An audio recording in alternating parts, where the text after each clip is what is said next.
कल्पना करा, ब्रह्मा, विष्णू आणि महेश हे तिन्ही देव एका स्त्री समोर बाळ बनले. ही प्रसिद्ध लोककथा दत्तात्रेयांच्या जन्माची आहे. अत्री ऋषी आणि त्यांची पत्नी अनुसया दोघेही महान तपस्वी. अनुसयेचे पतिव्रत्य इतके प्रचंड की त्रिलोकात त्याची चर्चा.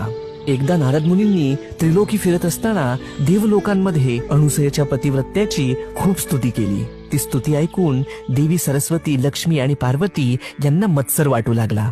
आमच्यापेक्षा कोणी श्रेष्ठ? त्यांनी आपल्या पतींना भाग पाडलं की जाऊन अनुसयेची परीक्षा घ्या.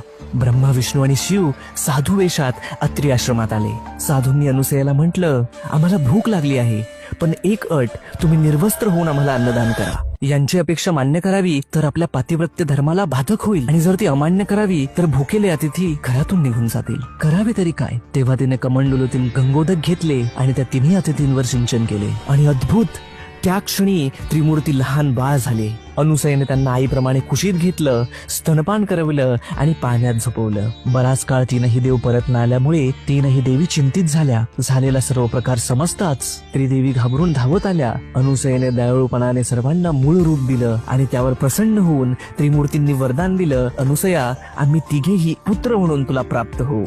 आणि अशा प्रकारे जन्म झाला त्रिगुणात्मक त्रयमूर्ती दत्त भगवान यांचा. श्री गुरुदेव दत्त.